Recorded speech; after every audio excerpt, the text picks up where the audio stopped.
बाकी फ्रेंड्स यहाँ पर आप ना किसी भी जड़ी बूटी जो भी पेड़ पौधे किसी भी हाथ मत लगाना। Hi friends, welcome to my channel. तो फ्रेंड्स आज मैं आपसे शेयर करने वाला हूँ अपना वो अनुभव जो कि नवंबर 2021 में मैंने लिया था दिल्ली से अपनी बद्रीनाथ की यात्रा का, जो कि मैंने की थी अपनी Nios i10 CNG Magna car में। और मैं लेके गया था अपने पेरेंट्स को, अपनी मौसी जी को। ये जो अनुभव है मैं आपसे इसलिए शेयर करना चाहता हूँ फ्रेंड्स, क्योंकि आपको पता ही है कि अब 2 साल के बाद में फाइनली हमारी 4 धाम की यात्रा स्टार्ट हो चुकी है। और ये देखने में आ रहा है कि एक्सेसिव क्राउड वहाँ पर देखने को मिल रहा है। और मेरे बहुत सारे फ्रेंड्स मुझसे पूछ रहे थे कि यार रास्ता कैसा है, क्या क्या चैलेंजेस आते हैं अगर हम खुद से ड्राइव करके जाते हैं दिल्ली से बद्रीनाथ के लिए, केदारनाथ, यमुनोत्री या गंगोत्री के लिए। तो जो मेरा अनुभव था वो रहा था दिल्ली से बद्रीनाथ का। तो फ्रेंड्स सबसे पहली बात तो जो हम लोग जो मैदानी एरिया में हम लोग रहते हैं, तो हमें हमेशा से ये एक डाउट रहता है कि कितना टाइम लग सकता है, क्योंकि जो गूगल मैप होता है आमतौर पे जब मैंने सर्च किया था दिल्ली से बद्रीनाथ का रास्ता, तो वो शो हो रहा था लगभग 550 किलोमीटर का। और गूगल मैप बता रहा था कि आप 12 से 13 घंटे में अगर आप ड्राइव करोगे तो टिपिकल ट्रैफिक कंडीशन में तो आप वहाँ पर पहुँच जाओगे। सबसे पहली बात तो आपको बिल्कुल भी इस बात पे यकीन नहीं करना है। यकीन मानिए फ्रेंड्स, जो मेरा थोड़ा सा अनुभव रहा है पहाड़ों में, जब मैं सिक्किम गया था 2019 के अंदर में, तो मैंने ये देखा था कि 120 किलोमीटर की यात्रा 120 किलोमीटर की यात्रा जो होती है मैदानी एरिया में, हम नॉर्मली 2 घंटे मैक्सिमम उसमें हम कवर कर लेते हैं। लेकिन वो 2 घंटे की यात्रा जो कि मैंने की थी सिक्किम की राजधानी गैंगटोक से नॉर्थ सिक्किम के लिए, लाचुंग के लिए, वो यात्रा मेरी पूरी हुई थी 6 घंटे में। तो मुझे कुछ अंदाजा तो था कि 12 घंटे नहीं, हो सकता है कि 15 से 16 घंटे लग जाए। लेकिन फ्रेंड्स इससे भी ज़्यादा घंटे मुझे लग गए थे दिल्ली से बद्रीनाथ पहुंचने में। और ये तो बात थी पिछले साल की, नवंबर 2021 की, जब क्राउड काफ़ी ज़्यादा कम था। क्योंकि पिछले 2 साल से पहली बात तो यात्रा बिल्कुल बंद थी, और लास्ट ईयर भी केवल 2 महीने के लिए इस यात्रा को खोला गया था। और काफ़ी लिमिटेड क्वांटिटी में लोगों को वहाँ पर परमिट किया गया था दर्शन करने के लिए। और अब आपको पता है कि कोई भी लिमिट नहीं है, लोग रोक टोक यहाँ पर आ रहे हैं 4 धामों के लिए। और बहुत ही ज़्यादा एक्सेसिव क्राउड वहाँ पर हो चुका है। किसी को कोई भी होटल नहीं मिल पा रहा है, ट्रैफिक में ही लोग फंस जाते हैं। बुकिंग अगर उन्होंने होटल के अगले दिन की होती है तो उस होटल में वो लोग 2 से 3 दिन लेट पहुंचते हैं, जिसके कारण कि उनकी सारी बुकिंग वेस्ट हो जाती है। तो फ्रेंड्स अगर कोई भी अभी जा रहा है, खासकर जो मेरे फ्रेंड्स हैं जो मुझे बोल रहे थे वीडियो बनाने के लिए, मैं उनको ये रिक्वेस्ट करूँगा कि भाई मई जून में तो आप बिल्कुल भूल जाओ, क्योंकि बहुत ही ज़्यादा वहाँ क्राउड हो चुका है। और जो भी खबरें आ रही है और जैसा रास्ता मैंने देखा हुआ है दिल्ली से बद्रीनाथ के बीच का, तो मैं तो कॉन्फिडेंटली आपको बोलूँगा कि जो भी आप सोच रहे हो वहाँ जाने की, बिल्कुल ही अवॉइड करिए। क्योंकि जब पिछले साल नॉर्मल कंडीशन थी, जब इतना क्राउड नहीं था, उसके बावजूद भी मुझे इतना टाइम लग गया था, तो अब इतने ज़्यादा ट्रैफिक में, इतने ज़्यादा क्राउड में वहाँ पर पहुँचना कितना ज़्यादा चैलेंजिंग टास्क आपके लिए साबित हो सकता है। तो फ्रेंड्स मेरी यात्रा थी नवंबर 2021 में, मैंने की थी वो अपने पेरेंट्स के साथ में, अपनी मम्मी पापा के साथ में, और अपनी मौसी जी के साथ में। मेरा एकदम से प्लान बना था, मैं ऑफिस से आया था और मैंने ऑफिस में छुट्टियां ली थी, क्योंकि मैं डॉक्टर हूँ, हेल्थ डिपार्टमेंट में मैं काम करता हूँ। तो बड़ी मुश्किल से मुझे छुट्टियां मिली थी। तो मैंने सोचा कि छुट्टियों का मैं अच्छा से यूटिलाइज करता हूँ और पेरेंट्स को अपने लेके जाता हूँ। और काफ़ी दिनों से मेरे दिल में ख्वाहिश थी कि किसी ना किसी 4 धाम पे अपने पेरेंट्स को जरूर घुमाऊंगा। तो वो सपना मेरा नवंबर 2021 में साकार हुआ था। और यकीन मानिए फ्रेंड्स, जो लोग बोलते हैं कि दोस्तों के साथ ज़्यादा मज़ा आता है या अपनी वाइफ के साथ ज़्यादा मज़ा आता है, यकीन मानिए अगर आप अपने पेरेंट्स को लेके जाओगे घूमने और अगर आप उनको धाम पे लेके जाओगे, तो जो शांति आपको मिलेगी, जो पीस आपको मिलेगा, उसको मैं वर्ड्स में बयान नहीं कर सकता। तो मेरे लिए वो काफ़ी एक मेमोरेबल वो एक टूर था। तो फ्रेंड्स मैंने यात्रा स्टार्ट करी थी, मैं ऑफिस से आया था 4 बजे। मैंने अपने पेरेंट्स को बोला, पहले तो मेरे जो फादर थे वो थोड़ा मना कर रहे थे, वो ये बोले थे रात होगी तो हमें अगले दिन चलना चाहिए। लेकिन मेरे अंदर भूत सवार था, जुनून सवार था। मैंने कहा कि अभी चलना है, अभी निकलना है 1 घंटे में। तो हम लोग 6 बजे के करीब दिल्ली में नजफगढ़ एरिया से हम लोग निकल गए थे। और गुड़गांव में कापड़सेड़ा बॉर्डर के पास में मैंने अपनी मौसी जी को पिक किया था, जो कि भिवाड़ी से आई थी, धाड़ुएडा से आई थी। उसके बाद हम लोग निकल गए थे ऋषिकेश के लिए, और हमने रूट पकड़ा था मेरठ एक्सप्रेस हाईवे का। हम लोग एम्स होते हुए मेरठ एक्सप्रेस वे का रूट हमने लिया, और उसके बाद हम लोग सीधा ऋषिकेश के लिए पहुंचे थे। रूट काफ़ी अच्छा है फ्रेंड्स, और जो लोग अभी हाल फिलहाल में गए होंगे हरिद्वार, आप देख सकते हैं कि रास्ता कितना ज़्यादा अच्छा हो चुका है। आपको ऊपर ही ऊपर पता भी नहीं चलता कि कब मेरठ आता है, कब मुजफ्फरनगर आता है। अब काफी कंफर्टेबल आप हरिद्वार ऋषिकेश पहुंच जाते हो। तो ऋषिकेश हम लोग पहुंचे रात को 2 बजे।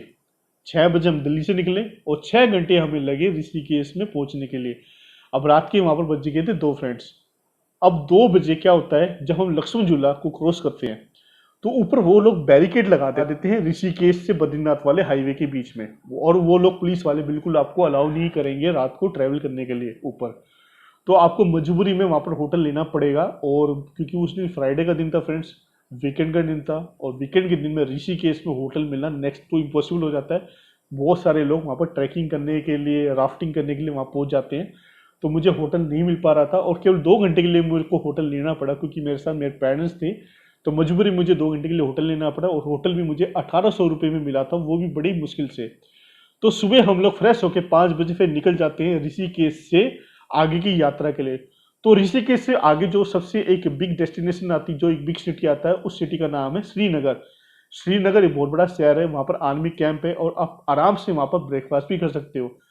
ऋषिकेश से श्रीनगर नियर अबाउट आप 2 घंटे में आराम से पहुंच जाते हो। वो रास्ता बहुत ही ज़्यादा अच्छा है, रोड कंडीशन बहुत ही ज़्यादा अच्छी है, और एक बार में तो आपको ये कॉन्फिडेंस हो जाएगी, हो सकता है सारा रास्ता ऐसा अच्छा हो और हम कंफर्टेबली बद्रीनाथ के लिए पहुंच जाए। लेकिन ऐसा सोचना बिल्कुल भी नहीं है फ्रेंड्स, क्योंकि मुझे पता है कि आगे चल के कैसा रास्ता होने वाला है। अब श्रीनगर के बीच में एक स्थान आता है देवप्रयाग। देवप्रयाग बड़ा ही सुंदर स्थान है फ्रेंड्स। वहां पर 2 नदियों का संगम होता है, अलकनंदा एंड भागीरथी। वहीं आगे चल के वो दोनों नदियां मिलकर गंगा नदी को बनाती है। तो वो स्थान पर आपको जरूर फोटो खिंचवानी है, जितना हो सके उतनी सारे आप इंस्टा फोटो वहां पर ले सकते हैं। मैंने बहुत सारी फोटोज ली थी, अनफॉर्चुनेट वो सारी वीडियो गुम हो गई थी, क्योंकि फ्रेंड जिस मेमोरी कार्ड में मैंने उसको सेव किया था, जब मैं बद्रीनाथ से चरण पादुका के ट्रैक पे गया था, जो कि 4 किलोमीटर का ट्रैक है बद्रीनाथ से ऊपर, वहां पर वो सारी वीडियो, वो मेमोरी कार्ड निकल जाता है मेरी पॉकेट से, और वो सारी वीडियो और वो जो फोटोज थी वो गुम हो जाती है। अदरवाइज इस वीडियो में मैं आपको दिखा देता है कि वो कैसे कैसे हमने पिक्स लिए थे। तो देवप्रयाग एक काफ़ी पिक्चरिस्ट लोकेशन है, आपको बहुत सारी फोटोज वहाँ जरूर लेनी चाहिए फ्रेंड्स। श्रीनगर पहुंचने के बाद में जो रास्ता स्टार्ट होता है, वो रास्ता आगे के लिए जाता है रुद्रप्रयाग और फिर करण प्रयाग। ये जो रास्ता है फ्रेंड्स, बहुत ही ज्यादा खराब कंडीशन है इसकी, और रास्ता काफी नैरो है। स्ट्रेचेस पे ऐसा भी देखने में आता है कि एक बार में एक ही गाड़ी निकल पाती है। तो काफी पेशेंसली आपको ड्राइव करनी है, और लेन ड्राइविंग आपको करनी है, खासकर जो दिल्ली से आते हैं लोग, क्योंकि हमारी यहाँ आदत होती है दिल्ली में हम कोई भी ट्रैफिक रूल को फॉलो नहीं करते, लेन ड्राइविंग तो हम बिल्कुल भी नहीं करते। तो आपको लेन ड्राइविंग वहाँ करनी है। अदरवाइज वहाँ के जो खुद के लोग होंगे लोकल, वो आपको सिखा देंगे कि लेन ड्राइविंग कैसे करनी होती है। तो फ्रेंड्स, आपको लेन ड्राइविंग करनी है, पेशेंसली बहुत ही सावधानी से आपको अपनी गाड़ी चलानी है। उसके बाद फिर आगे जो मेजर जो एक हॉल्ट आता है, वो आता है जोशीमठ का। अब जोशीमठ पहुंचते पहुंचते हमें बच जाते हैं पूरे 5, क्योंकि फ्रेंड्स रास्ता बहुत खराब था। आप सोचिए 6 बजे हम ऋषिकेश से निकले थे और हम 5 बजे तक जोशीमठ तक पहुंच पाते। इतना ट्रैफिक कंडीशन के कारण में, रोड कंडीशन के कारण में इतना टाइम आपको लग जाता है। तो जब हम लोग जोशीमठ में पहुंचते हैं, तो जोशीमठ में 2 रास्ते मुझे दिखती हैं। एक रास्ता जा रहा होता है ओली के लिए, और एक रास्ता जा रहा है बद्रीनाथ के लिए। तो जिन लोगों को ओली जाना होता है वो यहाँ से ओली के लिए जा सकते हैं। तो आगे बद्रीनाथ का जो रास्ता आता है फ्रेंड्स, आपको एक चीज़ मैं बताना चाहूँगा। जोशीमठ से पहले जो लैंडस्केप है, जो पहाड़ हैं, वो लगभग एक तरीके से है, एक तरह के हैं। लेकिन जैसे आप जोशीमठ से आगे के लिए जाते हो, जो हिमालय के जो पहाड़ आते हैं, जो लैंडस्केप आता है, जो नदियाँ आती हैं, जो जानवर आपको देखने को मिलते हैं, वो बिल्कुल अलग होते हैं। आप जगह जगह आपकी आंखें ठहर जाती है, इतना ज़्यादा सुंदर है फ्रेंड्स कि उसको मैं वर्ड्स में डिस्क्राइब नहीं कर सकता। जोशीमठ से आप आगे चलते हो और काफ़ी ना एक एम्प्टी सा मुझे रास्ता दिख रहा था वहाँ पर। मुझे लग रहा था हम आराम से पहुँच जाएंगे बद्रीनाथ में 2 घंटे के अंदर में, ज़्यादा से ज़्यादा। लेकिन फ्रेंड्स अनफॉर्चुनेटली ट्रैफिक जाम लग जाता है जैसे आप गोविंद घाट से आगे जाते हो। तो जोशीमठ से बद्रीनाथ के बीच में आता है गोविंद घाट। अब गोविंद घाट एक इंपॉर्टेंट डेस्टिनेशन है उन लोगों के लिए जिनको हेमकुंड साहिब जी की यात्रा करनी है, और वैली ऑफ फ्लावर के लिए जिनको ट्रैक करना है। दोनों ही जगह की जो बेस कैंप है बेसिकली वो गोविंद घाट है। गोविंद घाट से आप इन दोनों जगहों पे जा सकते हो। तो गोविंद घाट के आगे लग जाता है फ्रेंड जाम, और मुश्किल से हम लोग वहाँ से 2 किलोमीटर आगे 3-4 घंटे में पहुँचते हैं, जो कि है पांडुकेश्वर। अब पांडुकेश्वर जगह में हमें मजबूरी में होटल लेना पड़ता है रात को, और जो होटल का जो रूम होता है बहुत ही अच्छी कंडीशन नहीं होती फ्रेंड्स। 1500 रुपये हमें उसको देने पड़ते हैं। लेकिन अनफॉर्चुनेटली हम इतने थक चुके होते हैं कि हमें वो रूम लेना पड़ता है। और फ्रेंड्स हम लोग इतने थक चुके होते हैं कि बिस्तर पर लेटते हमें नींद आ जाती है, और मेरे पैरों में तो स्पेशली बहुत ज़्यादा दर्द हो चुका होता है, क्योंकि क्लच पे ही आपका पैर रहता है। 2 से 3 गियर में तो गाड़ी आपकी चढ़ती ही नहीं है, तो आपको बिल्कुल प्रिपेयर होना है। वो लोग अपना को तीस मार खान समझते हैं, उनको लगता है कि नहीं हम अकेले ड्राइव कर लेंगे दिल्ली से बद्रीनाथ के लिए, तो ऐसा बिल्कुल भी मत सोचिए अपने बारे में। ऐसा मैंने भी सोचा था, और मेरे पैर जवाब दे गए थे जब तक मैं वहाँ पांडुकेश्वर में पहुँचा था, और मैंने डिसाइड कर लिया था कि अगले दिन मैं गाड़ी नहीं चलाऊंगा, अपने फादर को मैं गाड़ी चलाने दूंगा। मेरे को जोश चढ़ा होता फ्रेंड, नई नई गाड़ी मैंने ली थी, मुझे लगा था चलो यार मैं ही चलाऊंगा पहाड़ों के ऊपर। पहाड़ों के ऊपर मेरा पहला एक्सपीरियंस था। तो अगले दिन हम लोग उठते हैं, ब्रेकफास्ट करते हैं, और फिर बाहर निकलते हैं अपने होटल से पांडुकेश्वर के बद्रीनाथ के लिए। जो सुबह का जो नज़ारा होता है फ्रेंड्स, बहुत ही ब्रेथ टेकिंग होता है। स्नो कैप्ड आपको माउंटेन्स दिख रहे होते हैं, डिफरेंट टाइप के आपको पहाड़ दिखते हैं, डिफरेंट टाइप के आपको पेड़ दिखते हैं, जंगली जानवर आपको दिखते हैं। तो ये देख के काफ़ी मन खुश हो जाता है, आपकी थकान एक पल के लिए आप बिल्कुल भूल जाते हो। फिर हम निकलते हैं वहाँ से पांडुकेश्वर से बद्रीनाथ के लिए, जिसमें रास्ते में हनुमान चट्टी एक इम्पोर्टेंट एक स्पिरिचुअल जगह है वो आती है, जहाँ पर आप दर्शन कर सकते हैं हनुमान जी के। और साथ में फिर आगे चल के रास्ता बहुत ही ज़्यादा खराब आ जाता है फ्रेंड्स, और बहुत ही धीरे धीरे आप फिर अपनी डेस्टिनेशन पहुँचते हो। रास्ते में बहुत सारे आपको सड़कों पे झरने दिखते हैं, बहुत ही सुंदर जगह को देख देख के आप फिर बद्रीनाथ पे पहुँच जाते हो। अब बद्रीनाथ में जो पार्किंग की समस्या आमतौर पे आपको नहीं मिलेगी, क्योंकि मंदिर के आगे आपको बहुत सारा पार्किंग स्पेस मिल जाता है। और साथ ही में अगर आपको वहाँ पर पार्किंग स्पेस नहीं मिल पाता है और आप वहाँ तक नहीं पहुँच पाते हो, तो बद्रीनाथ से माना गांव के बीच में भी बहुत एक जो रोड है वहाँ पर भी आपको पार्किंग करने के लिए जगह मिल जाएगी आराम से।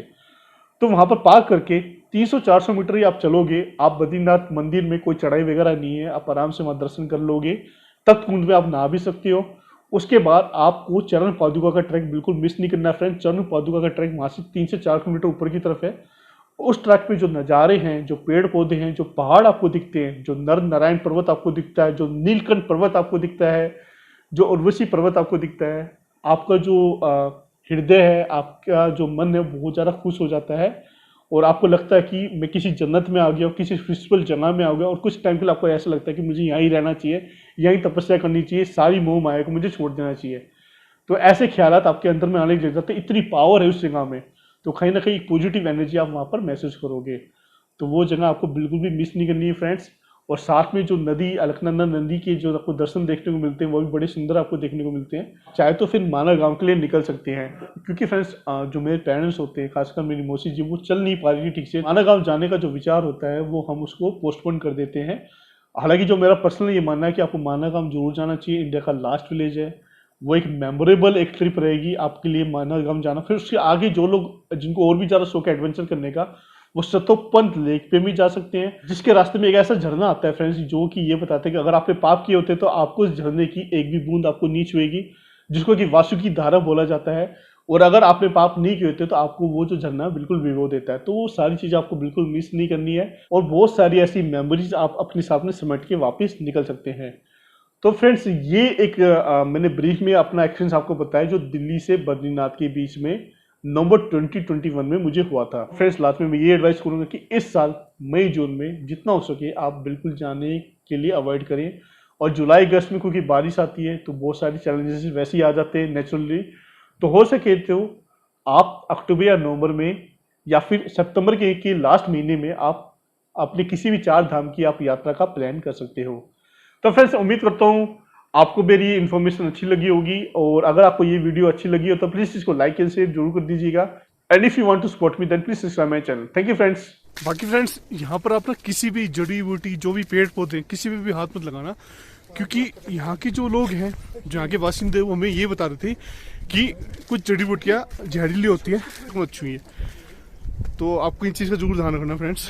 पूरा ही रास्ते पे बर्फ जमी हुई है और हम निकल नहीं पा रहे, बिल्कुल स्लिपरी हो चुकी है और यहाँ चलने में काफ़ी मुश्किल हो रही है।